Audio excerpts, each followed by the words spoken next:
Félicitations! Vous êtes la première génération depuis la fin de la guerre froide où une apocalypse nucléaire est une possibilité très réelle et probable. Alors transformez cette mine triste en sourire, car si vous vous inquiétez de l'insalubrité des logements, de l'endettement étudiant écrasant, de l'inégalité des salaires, du réchauffement climatique et plus encore, alors la guerre nucléaire est la réponse que vous ne saviez même pas que vous cherchiez. Quelle est la probabilité que les choses virent rapidement au nucléaire? Fort heureusement, les chances sont en réalité plutôt bonnes. La première et la plus probable source d'un Armageddon nucléaire qui éradique la vie humaine de la Terre est la guerre en cours en Ukraine. Vladimir Poutine a fait vibrer son sabre nucléaire depuis que l'armée russe a fait une avancée courageuse vers la Biélorussie depuis la périphérie de Kiev. Soudain, l'Ukraine n'était plus le paillasson qu'il et le reste du monde pensait qu'elle serait, et les choses ont seulement empiré lorsque l'armée russe a subi davantage de défaites lors de l'offensive d'automne 2022. Depuis lors, malgré le fait que le président Mike Johnson et les méga-républicains bloquent l'aide à l'Ukraine et permettent à l'armée de Poutine de commencer à remporter des victoires, la Russie est toujours dans une situation assez désespérée. Cependant, avec Johnson menacé d'être destitué de la présidence, il a soudainement trouvé la force de s'accorder à passer un énorme projet de loi d'aide à l'Ukraine qui menaçait de créer des problèmes significatifs pour la Russie. L'énorme augmentation de l'aide et de la production d'armes en Europe est également prévue pour non seulement rattraper l'économie de guerre actuelle de la Russie, mais aussi la surpasser en termes d'envergure et de capacité. La question est, maintenant que l'Occident a enfin pris la guerre en Ukraine au sérieux, que se passe-t-il lorsque l'armée de clowns de la Russie commence à subir des défaites significatives qui la font perdre la guerre? Comment Vladimir Poutine répondra-t-il lorsque l'Occident fournira enfin de l'équipement de guerre suffisant, tandis que ses usines et raffineries de pétrole subissent de plus en plus d'attaques de drones ukrainiens? Sans moyen de remporter une victoire conventionnelle, Poutine se tournera-t-il vers les armes de destruction massive? Si c'est le cas, les États-Unis ont déjà promis de riposter. Dans une conversation avec son homologue russe, le secrétaire à la défense des États-Unis a déclaré que les États-Unis détruiraient toute unité responsable du lancement d'une arme nucléaire. Une seconde attaque entraînerait la destruction de l'installation d'où l'attaque a été lancée. Une troisième attaque avec des armes nucléaires entraînerait une attaque totale des forces américaines contre les forces russes en Ukraine. La Russie fait un travail plutôt médiocre en remportant des victoires progressives sur l'armée ukrainienne épuisée, sous-entraînée et sous-équipée. Face à la puissance de l'armée des États-Unis et de ses alliés, la Russie se replierait comme Chris Rock se faisant gifler aux Oscars. Ne prononcez pas le nom de l'organisation du traité de l'Atlantique Nord, mais c'est une mauvaise chose, pas une bonne, car cela force une Russie déjà désespérée à se retrouver dans le coin. Et la survie même de Poutine dépend probablement de ne pas être complètement anéanti en Ukraine, sans parler de son énorme ego. Ainsi, la condition pour l'utilisation d'armes nucléaires est établie, et toute attaque nucléaire contre les États-Unis ou les forces de l'Organisation du traité de l'Atlantique Nord ne se termine que d'une seule manière, la Russie se transformant en le plus grand parking radioactif du monde. Malheureusement, malgré les chances très élevées que Dimitri et ses copains aient vendu les ogives nucléaires des missiles pour de l'argent de vodka et de navets, au moins certains des missiles de la Russie sont susceptibles de trouver leur cible aux États-Unis et à l'étranger. Mais ce n'est pas le seul point chaud nucléaire, car le mauvais garçon préféré de tout le monde, Kim Jong-un, s'est procuré des armes nucléaires. Sachant que perdre une guerre contre la Corée du Sud et les États-Unis signifie la fin de sa dynastie, Kim Jong-un est extrêmement motivé à utiliser des armes nucléaires avant qu'elles ne soient détruites par les forces spéciales et les avions américains ou sud-coréens. Cela entraînerait une riposte nucléaire des États-Unis, la Corée du Sud étant sous leur protection nucléaire. La Corée du Nord possède désormais des armes pouvant atteindre l'Amérique, en plus de la question de la Chine. Comment la Chine réagirait à plusieurs impacts nucléaires à sa frontière? Que d'énormes panaches de radiation et de débris seraient soufflés à l'intérieur des terres par les brises océaniques et dans les régions les plus peuplées de la Chine. En effet, une attaque nucléaire sur la Corée du Nord équivaut à une attaque sur la Chine, et il est improbable que le président Xi reste inactif. Sa propre survie politique et la légitimité du Parti communiste chinois seraient en jeu, le motivant à répondre par la force conventionnelle ou nucléaire. Et de là, c'est une courte spirale vers la destruction nucléaire totale. Mais la très bonne nouvelle est que nous n'avons pas à attendre la guerre pour être miséricordieusement hors de ce mortel enchevêtrement par le feu nucléaire purificateur. Avec des tensions croissantes entre les grandes puissances nucléaires, tout dysfonctionnement d'équipement peut déclencher une guerre nucléaire. Mais non, vous dites, une simple erreur ne peut pas provoquer l'Armageddon nucléaire. Sûrement que les armes nucléaires et leurs systèmes de soutien associés ne sont surveillés et entretenus que par les individus les plus compétents et l'équipement le mieux entretenu. Oh, cher enfant de l'été, nous regrettons aussi la naïveté de la jeunesse. Vu le nombre d'incidents évités de justesse à cause d'erreurs humaines, notre survie sur cette planète pourrait être la preuve d'un pouvoir supérieur. En 1956, le commandement de la défense aérospatiale de l'Amérique du Nord a reçu une multitude de rapports sur des MiG soviétiques en Syrie, des avions inconnus en Turquie, un bombardier britannique abattu et des mouvements brusques de la flotte soviétique en mer Noire. Pour le personnel américain, cela ressemblait à la préparation d'un premier coup contre l'organisation du traité de l'Atlantique Nord, éveillant la crainte de représailles nucléaires de la part des partenaires européens. Mis à part les avions non identifiés au-dessus de la Turquie, qui étaient en réalité un groupe de cygnes, et les chasseurs soviétiques en Syrie, qui escortèrent le président Choukri al-Kouatli, le bombardier britannique qui avait été supposément abattu, a en fait subi une défaillance mécanique. Et la manœuvre soudaine de la flotte de la mer Noire soviétique n'était pas une préparation à une attaque, c'était une partie d'un exercice annoncé publiquement et programmé. La récente éclipse solaire a engendré une multitude de théories du complot lunaire sur les réseaux sociaux. En 1960, la Lune n'était pas juste une illusion. C'était un authentique premier coup nucléaire soviétique. L'équipement radar stationné à Thule, au Groenland, chargé de détecter les missiles soviétiques entrant survolant le pôle Nord, a confondu la Lune montante avec une nuée de missiles. La seule chose qui a empêché une contre-attaque massive était le fait que le premier ministre soviétique Nikita Khrouchtchev était à New York à ce moment-là pour une réunion de l'Organisation des Nations Unies. Un an après, le commandement aérien stratégique a subitement perdu le contact avec Novad et plusieurs stations d'alerte de missiles balistiques. Ces liens de communication étaient tous câblés et indépendants les uns des autres, ce qui rendait incroyablement improbable qu'ils subissent tous une panne simultanée. Il ne restait qu'une seule option, le sabotage soviétique en préparation d'une attaque nucléaire. Le Strategic Air Command a procédé à la préparation de toute la force de bombardiers américains pour une frappe contre l'Union soviétique, jusqu'à ce qu'il soit découvert que, bien que chacune de ces lignes de communication était indépendante et redondante, quelqu'un avait eu la brillante idée de les faire toutes passer par la même station de relais au Colorado, une station de relais qui avait connu une panne technique. En 1962, un ours a failli mettre fin au monde. Au sommet de la crise des missiles cubains, l'armée américaine anticipait un sabotage soviétique précédant une première frappe nucléaire. À minuit le 25 octobre, un garde du centre de direction du secteur de Duluth a aperçu une silhouette escaladant la clôture de sécurité. Il a activé l'alarme de sabotage, déclenchant des alarmes similaires dans toute la région. Toutefois, à Volkfield, Wisconsin, un câblage défectueux a déclenché une sirène au lieu d'une alarme, incitant les intercepteurs F-106A, armés de bombes nucléaires du commandement de la défense aérienne, à décoller immédiatement.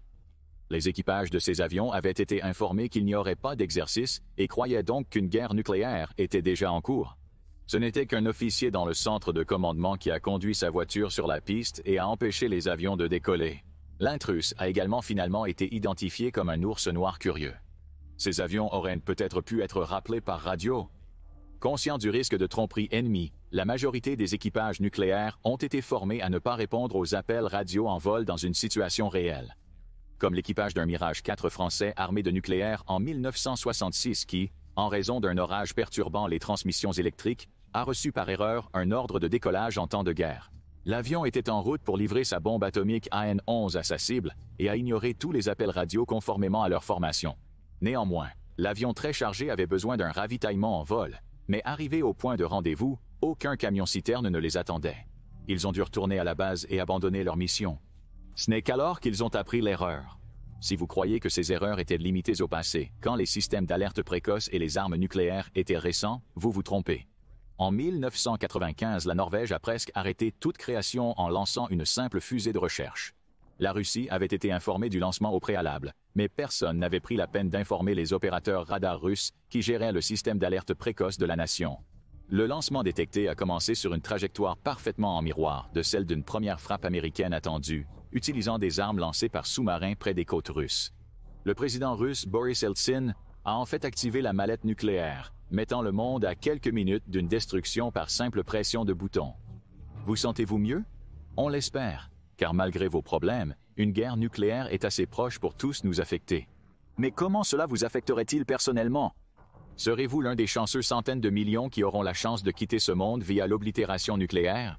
Ou serez-vous un membre de la distribution de la saison 2 de Fallout sur Amazon Prime Video? 4 cibles principales peuvent être atteintes par une frappe nucléaire, avec les États-Unis et la Russie ayant le matériel nécessaire pour un échange total. Vous pourriez penser que les grandes villes seraient la première cible, mais vous auriez tort.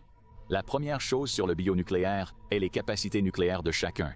Cela implique des sites de missiles et des entrepôts d'armes nucléaires. L'agresseur espère neutraliser les capacités nucléaires de son ennemi avant qu'une riposte puisse être lancée, ou du moins une grande partie, pour réduire le nombre d'armes pouvant être utilisées contre lui. Ce mouvement favorise celui qui tire en premier, c'est pourquoi la triade nucléaire est si importante.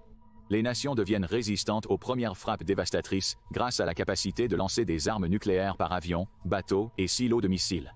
Puis, les centres de pouvoir gouvernemental et militaire suivent. Cela signifie des capitales comme Washington et le Kremlin, mais aussi des installations militaires majeures et des bases navales. Croyez-le ou non, chaque pays s'attend à une guerre conventionnelle après une guerre nucléaire, ou du moins devrait agir comme si c'était possible. Ainsi, les grandes concentrations de troupes et les stocks d'équipements seraient des cibles pour la flamme nucléaire. Êtes-vous un E2 avec un prêt de 45% d'intérêt pour une nouvelle chargeur Dodge? Ne vous inquiétez pas, une bombe nucléaire est en route pour renégocier ce prêt à 0% d'intérêt et 0 paiement. Vous pensez sûrement, maintenant je serai libéré du fardeau de l'existence par des attaques nucléaires qui frappent les grandes villes. Vous auriez encore tort, les prochaines cibles sont stratégiques pour la survie d'une nation à long terme. C'est une guerre nucléaire, après tout. C'est un des rares conflits encore existants visant l'anéantissement total d'une nation, impliquant la suppression des zones de production alimentaire et de ressources. Si l'impact des combustibles fossiles sur l'environnement vous inquiète, vous serez ravi quand des bombes nucléaires détruiront et irradieront de grandes zones du golfe du Mexique, du Texas, de l'Alaska et d'autres régions pétrolières et charbonnières des États-Unis. C'est le Green New Deal ultime, avec tout qui brille en vert à cause de la radioactivité. La guerre nucléaire anéantirait instantanément les émissions de carbone humaines. Si vous êtes écologiste, votez pour la guerre nucléaire aux prochaines élections. Des millions de personnes souffrent d'allergies au gluten qui affectent gravement leur santé, et des millions d'autres ne savent pas réellement ce qu'est le gluten ou refusent de le manger parce qu'il est à la mode de ne pas connaître la science.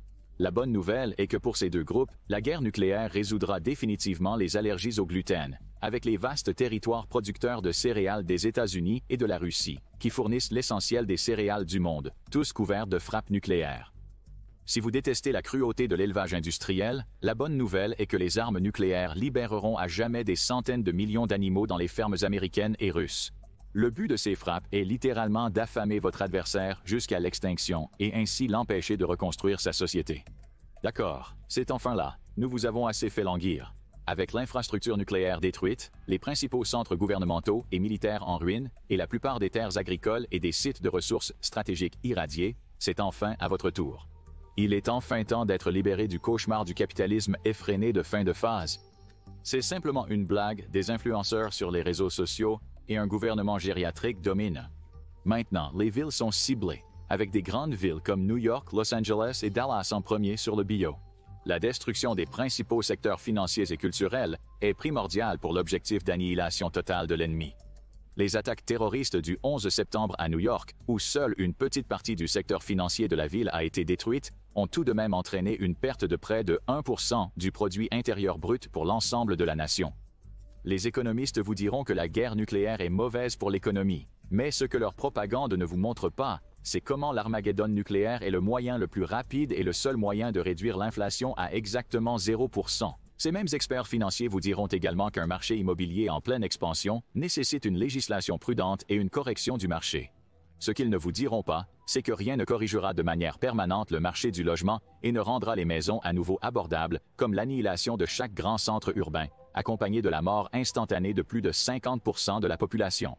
La guerre nucléaire est-elle la solution à votre problème d'achat d'une nouvelle maison quelque part où vous voulez réellement vivre, parce que la propriété est irréalistement chère, en raison de la cupidité effrénée dans un marché non réglementé?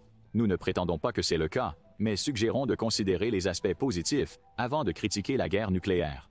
La guerre nucléaire a une mauvaise réputation, mais la vérité est qu'elle garantit que tous vos problèmes seront immédiatement résolus, ou tous vos problèmes seront immédiatement résolus parce que les sources de ces problèmes sont maintenant des cendres radioactives. Certes, il y aura de nouveaux problèmes, mais avec le bon état d'esprit, ces problèmes peuvent être amusants. Après tout, les hypocrites jouent à des jeux comme Fallout pour fuir leur réalité quotidienne, mais se plaindront quand ils vivront vraiment Fallout. Mais que faire si vous avez l'horrible malchance de vivre quelque part où les armes nucléaires ne menacent pas actuellement? Quelque part comme l'Amérique du Sud ou l'Afrique? En réalité, vos chances de survie à un échange nucléaire mondial sont assez bonnes. Pas d'inquiétude. La douce libération de la mort vous attend bientôt avec le rapide effondrement de l'ordre mondial et les retombées nucléaires. Il y a très peu de nations qui sont vraiment autonomes à un certain degré. Le Japon, ayant une faible autonomie en production alimentaire, a récemment fait de l'augmentation de l'agriculture domestique une priorité nationale. La plupart des produits que vous achetez aujourd'hui sont expédiés de quelque part ailleurs, et même si vous vivez dans une nation suffisamment grande et diversifiée pour avoir un certain degré d'autonomie, ces biens doivent toujours être expédiés à votre emplacement. Le nombre de nations qui peuvent produire leur propre pétrole, sans parler de le raffiner, est significativement faible, encore plus bas dans le cas d'une guerre nucléaire, car beaucoup de ces nations seraient elles-mêmes des cibles. Pendant la coronavirus disease 19, nous avons vu l'effet des chaînes d'approvisionnement mondiales perturbées, ou du moins avons eu un petit aperçu de ce qu'était la pré-globalisation. Le problème est que les nations avaient autrefois l'habitude d'être largement autonomes, ou de faire la plupart de leurs échanges commerciaux avec leurs voisins proches. La mondialisation a rapproché le monde, mais cela signifie aussi que les composants des choses que vous utilisez tous les jours sont fabriqués dans 10 pays différents et assemblés dans le 11e. Il n'est pas impossible pour les nations non directement touchées par la guerre nucléaire de survivre. Mais ce sera très dur et leurs économies diminueront considérablement. Cela causerait un chaos général et un effondrement économique, des millions ne pouvant pas trouver d'emploi ou acheter de la nourriture. Beaucoup de ces nations regarderaient leurs voisins avec envie, désireuses de prendre leurs ressources pour elles-mêmes afin de maintenir leur propre survie, et il n'y aurait personne pour réellement les arrêter, avec des puissances majeures comme le Brésil et l'Égypte avalant facilement leurs voisins. Malgré toutes les critiques que reçoit les États-Unis pour sa présence militaire mondiale, l'armée américaine aide à stabiliser le monde en dissuadant les mauvais acteurs de commencer un combat qu'ils perdront. La guerre ne change jamais, et à la suite d'une apocalypse nucléaire, elle redeviendrait le passe-temps préféré de l'humanité. Des guerres de ressources brutales, probablement avec l'utilisation d'armes de destruction massive non nucléaires comme les armes chimiques et biologiques, seraient menées. La migration massive des nations ciblées par les armes nucléaires créerait la plus grande catastrophe d'immigration de l'histoire, et ces migrants seraient probablement toujours extrêmement bien armés. Malgré la destruction des principales infrastructures militaires, les nations touchées pourraient probablement toujours déployer une force militaire significative, suffisamment importante pour submerger les moindres puissances voisines. Et avec enfin les gants définitivement retirés, ces États nucléaires, qui auront conservé une petite réserve d'armes nucléaires, seraient très susceptibles d'utiliser les armes nucléaires pour obtenir ce qu'ils veulent, surtout contre les nations qui ne peuvent pas riposter de la même manière. Cela nous ramène à la maison, car même si vous avez survécu aux premières frappes, et que par miracle la société continue, alors félicitations car vous êtes enrôlés dans l'armée. Avec la Russie et les États-Unis absolument paralysés par des frappes nucléaires, les deux nations dirigeraient leur puissance militaire survivante vers des nations qui n'ont pas été initialement ciblées. S'emparer des ressources des voisins régionaux serait une question de survie nationale, lançant l'humanité dans une ère de guerre de ressources. Probablement, le résultat final d'une telle attaque nucléaire massive pour tout le monde sur Terre serait simplement l'extinction. Les nations pourraient survivre quelques années, mais l'effet de tant de débris radioactifs répandus à travers la planète est à la fois un effondrement écologique et une perturbation climatique suffisamment sévère pour sceller le sort de l'humanité. L'humanité pourrait être capable de tolérer des variations climatiques violentes ou même des niveaux de radiation de fond si élevés que tout le monde a maintenant des membres supplémentaires, mais le réseau alimentaire complexe dont nous dépendons ne le pourrait pas. L'effondrement écologique total de la planète est inévitable en cas d'échange nucléaire à grande échelle. Le seul espoir de survie résidant dans des abris spécialement construits en profondeur qui pourraient accueillir de petites populations pendant un siècle ou plus. Nous sommes convaincus qu'Elon Musk va finalement construire des abris qui ne seront pas utilisés pour mener des expériences humaines contraires à l'éthique. Musk, après tout, devra s'assurer qu'une partie de l'humanité survit pour combattre l'armée de cyborgs de Mark Zuckerberg pour le destin ultime de la planète Terre. Maintenant, si vous voulez être un trouble-fête, alors cliquez ici pour savoir comment survivre réellement à une attaque nucléaire, ou cliquez sur cette autre vidéo à la place.